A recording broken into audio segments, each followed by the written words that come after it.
Vous savez, quand on parle de négociation, on s'imagine tout de suite des méthodes, des étapes bien précises à suivre, un peu comme une recette de cuisine pour être sûr d'obtenir ce qu'on veut.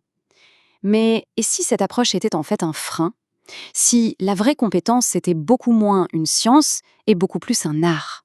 C'est justement ce qu'on va décortiquer ensemble. Oublie les livres et les méthodes. Waouh, ça c'est une phrase qui vient bousculer pas mal de certitudes, non? En gros, on nous dit de mettre de côté tous les manuels, tous les plans qu'on a en tête. L'idée, c'est que la clé de la négo, la vraie, elle ne se trouve pas dans un script préparé à l'avance, mais bien ailleurs.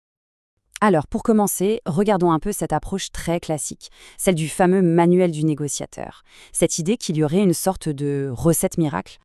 Et en pratique, ça donne quoi? Ça donne des cadres super rigides, des tactiques qu'on a planifiées des jours à l'avance, et puis des checklists. Beaucoup, beaucoup de checklists. On s'accroche vraiment à cette idée que si on suit le plan à la lettre, tout va rouler comme sur des roulettes. Sauf que la réalité, elle est souvent bien plus chaotique, pas vrai? Et c'est là, bien sûr, que les choses se corsent. Parce que cette fameuse recette, elle a ses limites. Et parfois, elle nous envoie même droit dans le mur. Et voilà la question qui tue. On peut avoir la meilleure méthode du monde, le plan le plus parfait. Mais qu'est-ce qui se passe si la personne en face, elle, ne joue pas le jeu? Si elle décide de sortir complètement du cadre? Eh bien là, d'un coup, tout notre beau château de cartes s'effondre. En fait, ça nous amène à deux profils qui sont aux antipodes l'un de l'autre. D'un côté, on a le suiveur de recettes. Il est rigide, inflexible, complètement enfermé dans sa checklist. Et de l'autre, on a ce qu'on pourrait appeler l'artiste. Lui, il est fluide, il est hyper attentif, il sait lire entre les lignes et il est capable de saisir les opportunités au vol. Et c'est ça, le vrai risque. À force de s'accrocher à sa méthode, on finit par être complètement paralysé, désemparé, dès que quelqu'un en face se met à improviser. On est tellement concentré sur son plan, la tête dans le guidon, qu'on ne voit plus du tout ce qui se passe réellement. On passe à côté de tout. Bon, alors, c'est quoi l'alternative? Comment on fait? Eh bien, justement, en arrêtant de penser en termes de recettes, pour commencer à penser en termes d'art. Il faut voir la négociation comme un véritable échange, presque comme une danse. Parce que la vraie compétence, au fond, ce n'est pas de dérouler un script appris par cœur, c'est d'être capable d'improviser, de s'adapter en permanence, de rebondir. La négociation, c'est vivant, c'est un dialogue qui est constamment en mouvement. C'est assez ironique, mais même cet art a son propre processus. Mais attention, ce n'est pas une checklist, c'est plus un état d'esprit.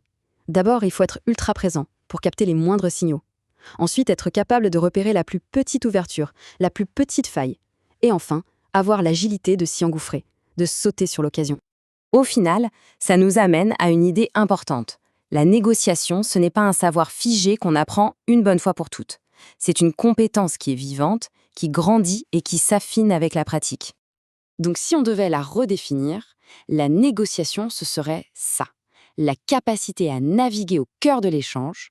Tout est une question de mouvement, d'adaptation et de feeling, d'intuition. Finalement, tout se résume à cette idée que je trouve assez puissante. La négociation, ce n'est pas juste une procédure qu'on exécute, c'est une performance qu'on vit dans l'instant. C'est un art vivant, pas une recette figée. Et tout ça, ça nous laisse avec une question fondamentale en fait. Si la négociation est un art, alors comment on fait pour le pratiquer? Parce que ça change toute la perspective. Il ne s'agit plus d'apprendre des règles par cœur, mais bien de s'exercer, d'expérimenter, d'affûter son intuition. Alors comment cultiver cet art au quotidien? La question reste ouverte. Merci d'avoir suivi cet éclairage et à très bientôt.